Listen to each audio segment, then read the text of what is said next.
All right. So when we use posture to regulate our nervous system, this is very, very important because, as I mentioned before, how our body is doing at this present moment in time has a massive effect with our thoughts and has a massive effect with what is actually what threat is being perceived by our autonomic nervous system. And as we mentioned before, and knowing how many fibers are going up from the vagus nerve up to the brain, we know that most of the messages are actually coming from the body into the brain. And this is a really good example if this concept is a bit challenging for you to grasp. Personally, I like doing cold showers very, very early in the morning. I don't like them, but I do them. So in the morning, showers on, it is cold, whether it be winter or summer, it doesn't matter. Cold shower is happening. And so when I go into the shower is here, it hits my body, usually hits my chest first. And the immediate thought is like, whoosh, right? That is the immediate thought. That has changed over time. Before, there was a very bad thoughts going on in my mind. But it has gone better over time. But initially, it's still that first, like, get out, right? Like that is the immediate thought process. But the thought process of, oh my God, this is shit, get out, that is the thought, right? That thought wouldn't have happened if I hadn't stepped into the shower, right?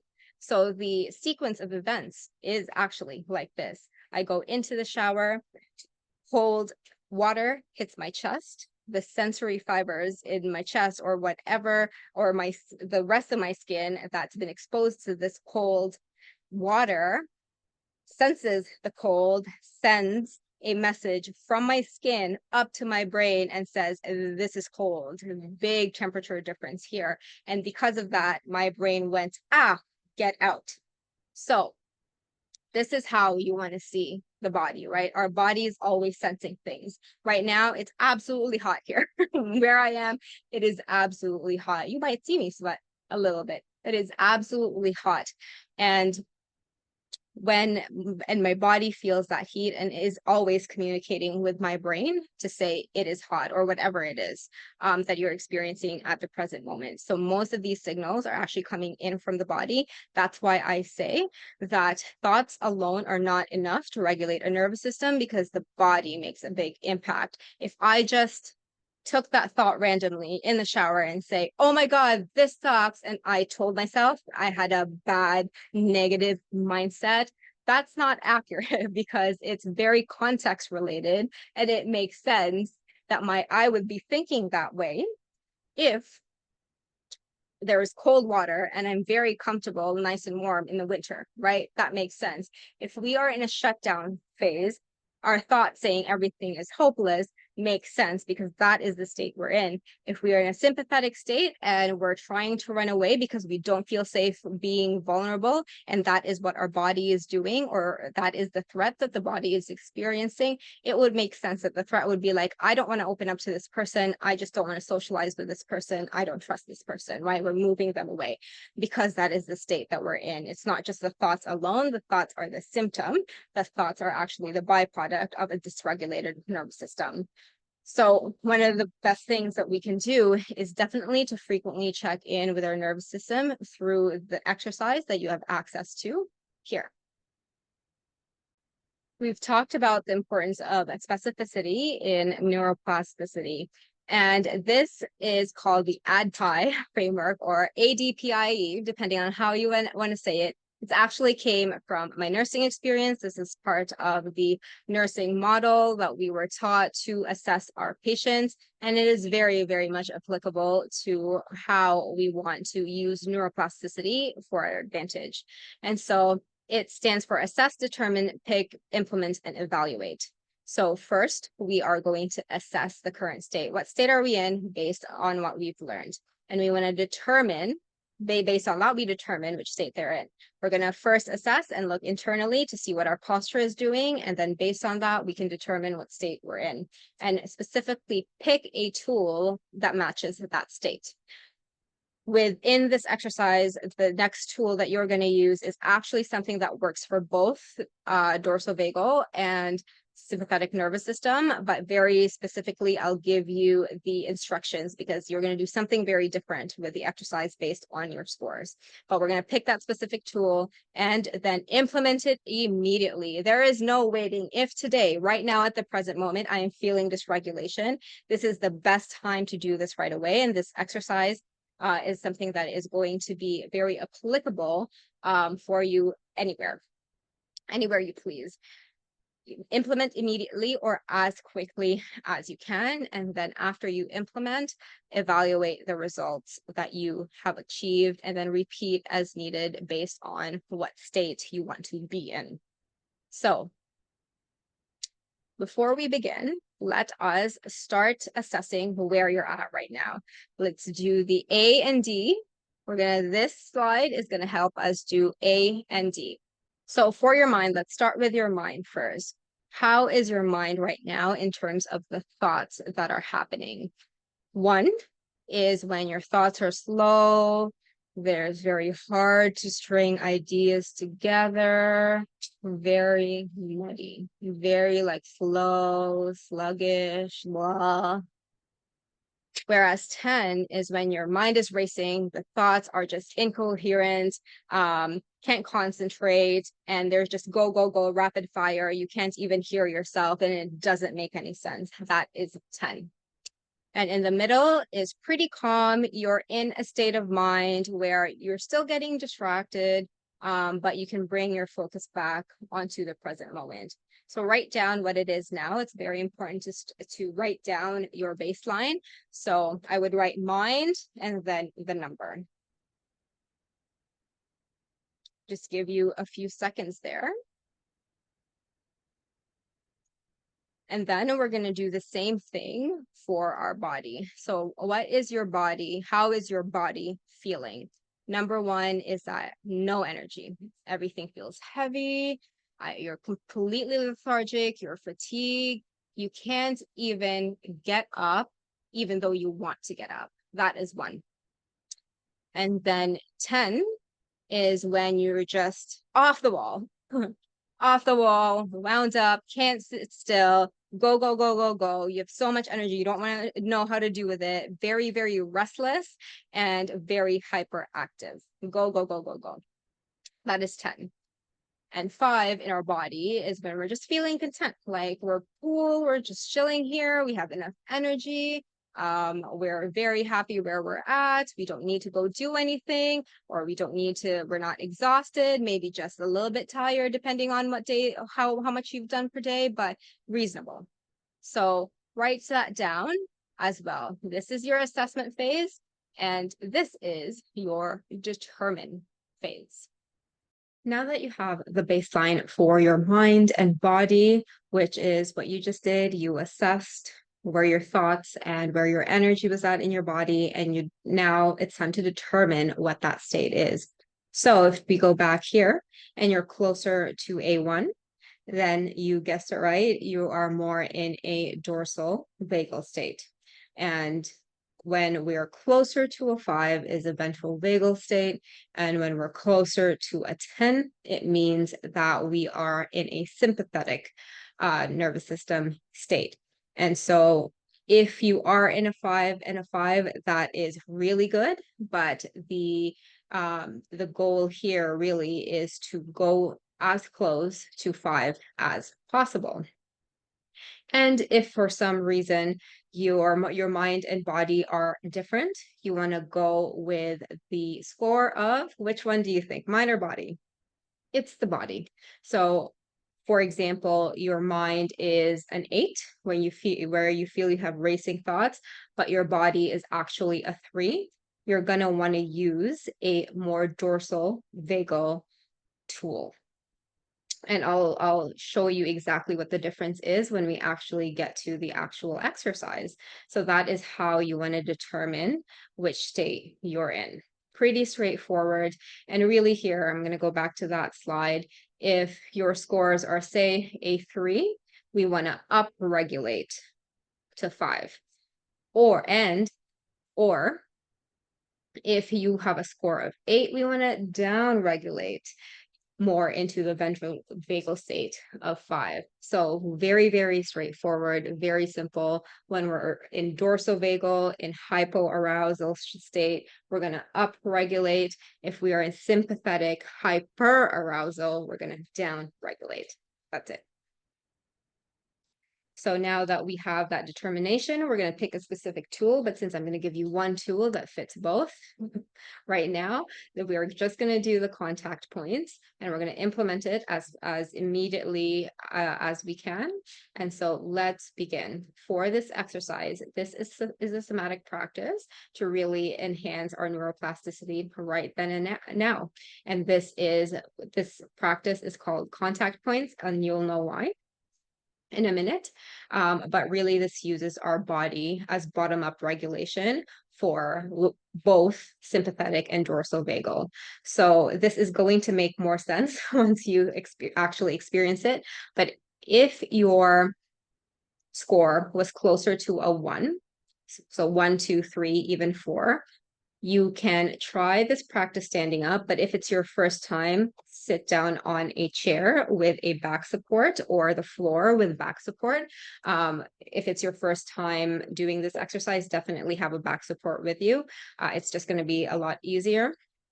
So if your scores are 1, 2, 3, and 4, if you've done this before, practice standing up. And what you're going to do is you're going to upregulate, right? So you're going to do more of a pushing. You're going to bring more energy into your system. On the other hand, if your scores are 10, 9, 8, 7, or 6, then you want to either sit or lie down. Again, if it's your first time, sit down.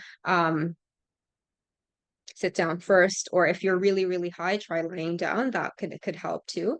And what you're going to do is going to relax and soften onto the contact points. Again, this is going to make more sense, but just remember, if it's your first time, if you're closer to a 1, you're going to upregulate, or you're going to push into that contact point.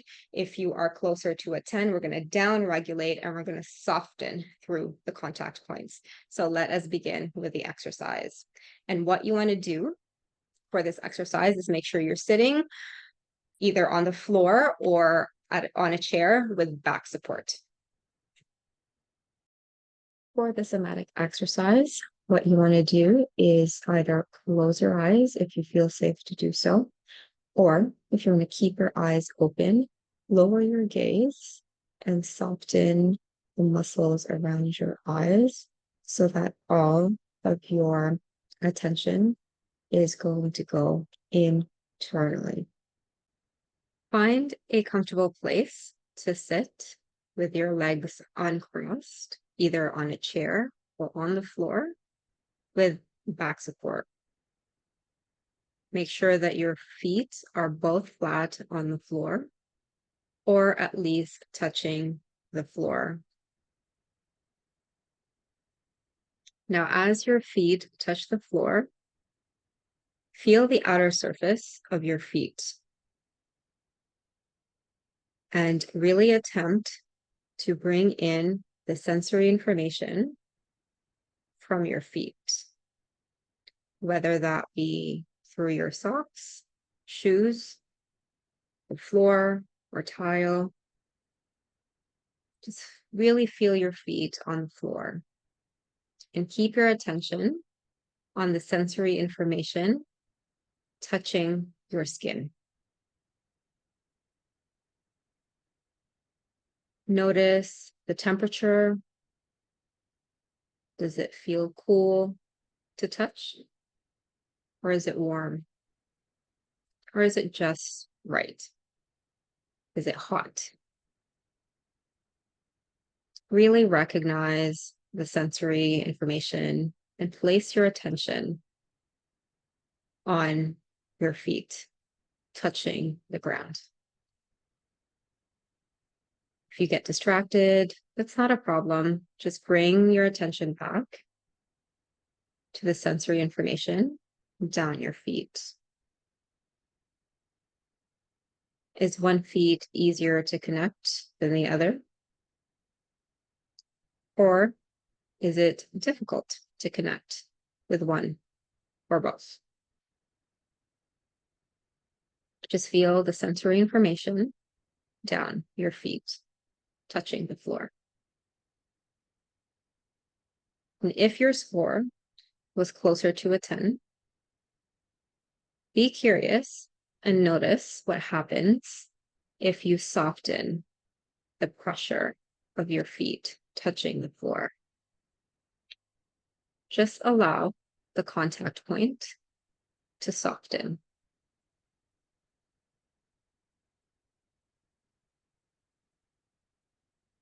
And again, if your attention drifts, just bring it right back. Notice what happens when you allow your touch to soften and your contact on the floor to soften. What happens to your feet and what happens to the rest of your body. Just play around with it, be curious, have an open mind. And if your score was closer to a 1, gently press your feet onto the floor and start to bring information from your body to your brain by gently pressing, bringing in some activation in those muscles of the feet. Keep pressing gently and also be curious as to what happens to your feet, the muscles in your feet, and what happens when you gently press your feet onto the floor. What happens to the rest of your body? If you feel disconnected with your feet, then simply just rub your feet back and forth and notice what happens. Rub them back and forth and do it as slow or speed it up. Listen to what your body is wanting to do.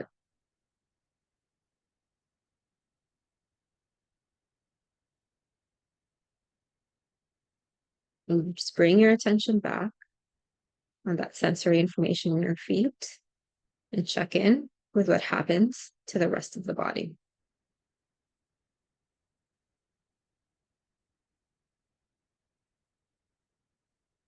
And now we're going to shift your attention to the sensory input from the back of your leg, from the base of your pelvis, around your hamstrings and around your sit bones. Place your attention on the contact point of your leg, behind your leg, your hamstrings, and your sit bones as it makes contact with whatever you're sitting on. You can notice the clothing, the feel of the chair or the floor, whatever you're sitting on. And again, if you're distracted, no problem. Just go back to the sensory information at the back of your leg and base of your pelvis. What's the temperature from that contact point? And are some areas easier or not easy to connect to?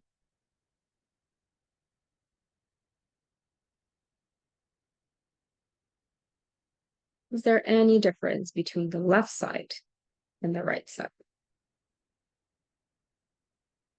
Just allow your attention to stay in the back of your leg, the base of your pelvis.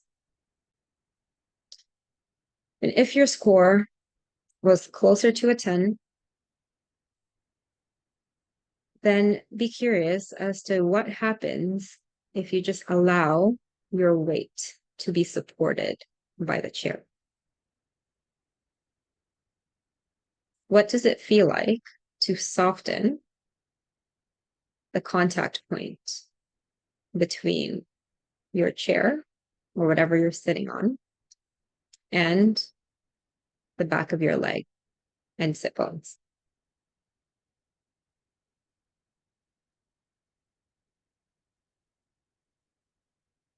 What happens if you just melt your weight onto the chair?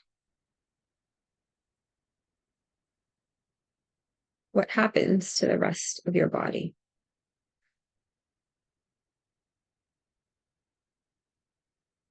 If your score was closer to a 1, then press your legs very gently onto the chair.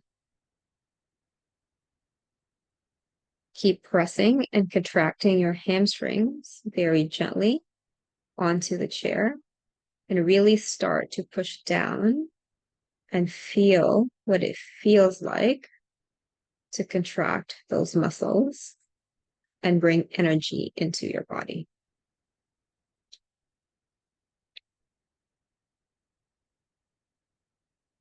Again, if you get distracted, just bring your attention back to that contact point, whether you're softening and allowing yourself to be supported if your score was closer to a 10, or if you're pressing gently onto the chair.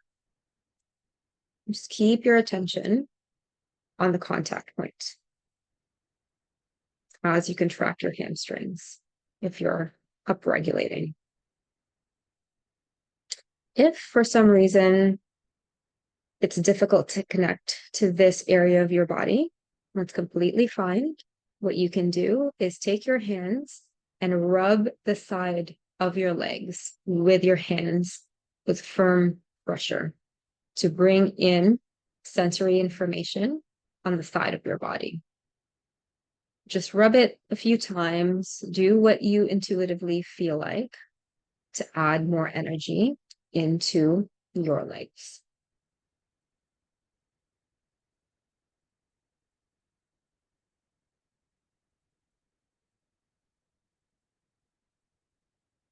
Now let's shift your attention over onto your spine.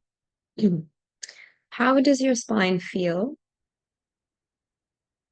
as you're supported by the back of your chair or whatever it is that you're leaning on? Just feel the area around your spine, around your skin, around your back. You can feel the clothing, the back of this chair, maybe a wall, maybe a headstand of your bed, whatever it is that you're leaning on. Feel your spine making contact with that object.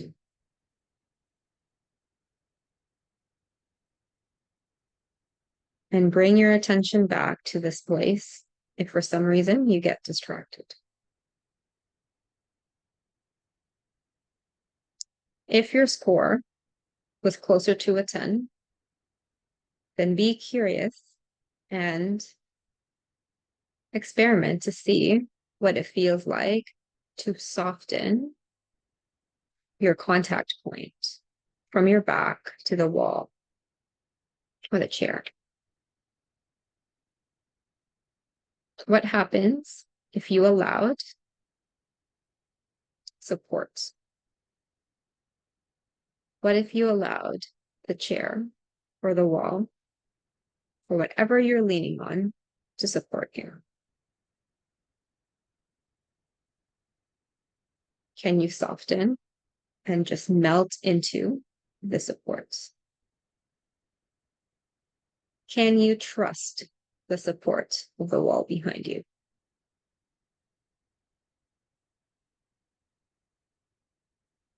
And notice what happens to your spine and what happens to the rest of your body. What does it want to do now?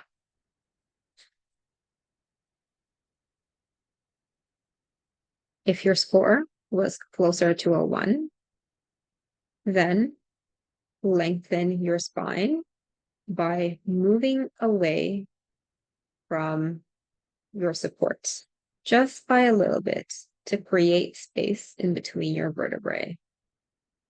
Or you could imagine a string pulling the crown of your head up towards the ceiling. And notice your spine, creating more space and being able to sit more upright. And as you do this, notice how you're feeling.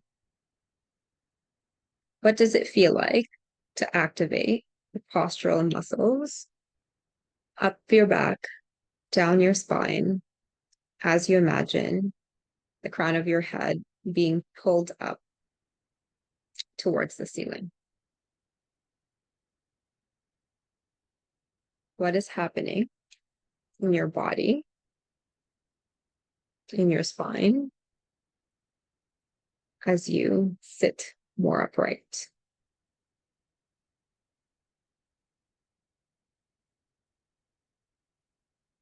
And again, one more time, bring your attention back to the contact point of your spine and see what happens once you've taken the action and either softened and allowed support, or stand up and activate your energy in your body and lengthen.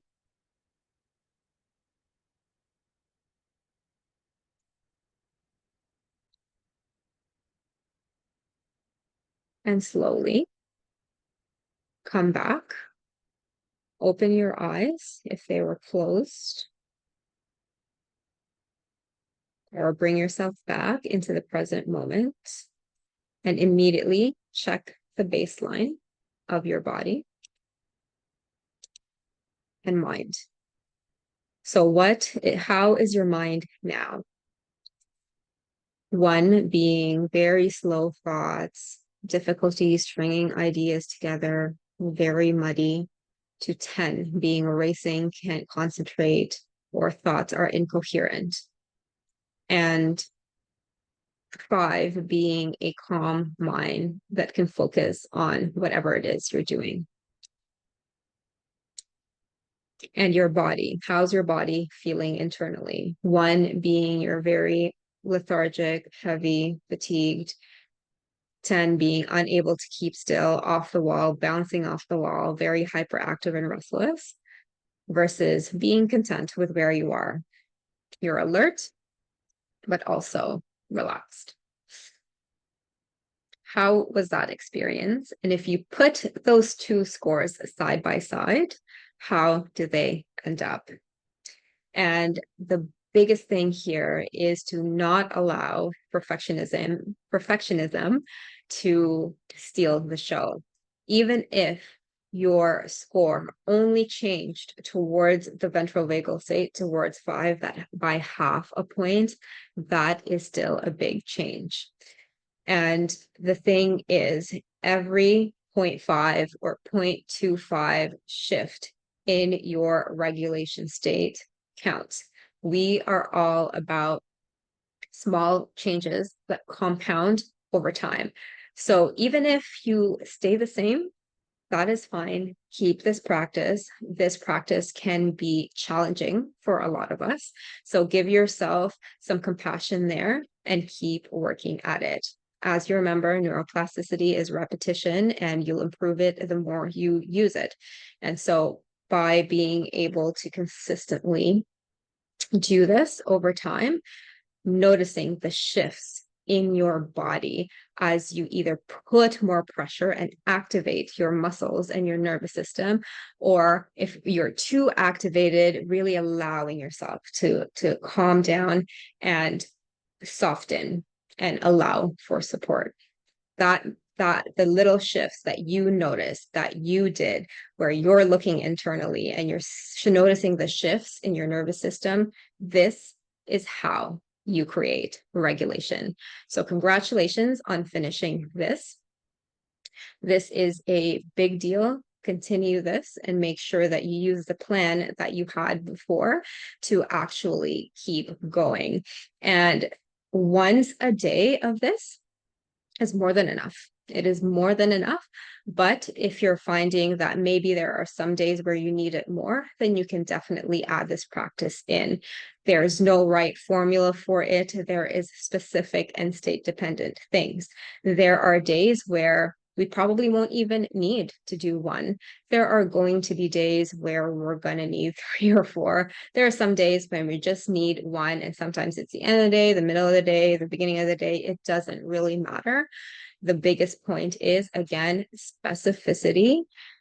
When you feel you need it, do it, and then notice the shifts. If this is your first time learning it, and if you haven't seen overall big changes, then definitely stick to the plan that you have set for yourself.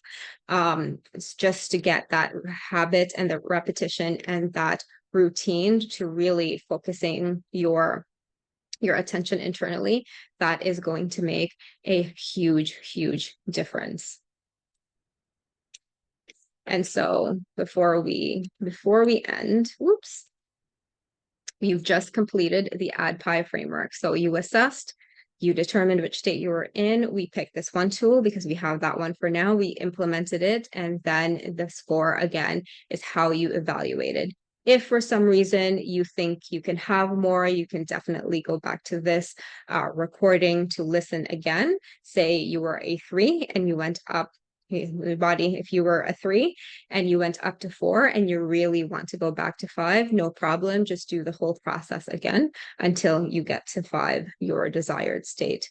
This is a chance for you to play around. This is how you become a scientist of your nervous system, by playing around with it, by being curious with what is happening and just allowing yourself to be the observant and not judge any of the sensations that we have, because our body is really just communicating with us.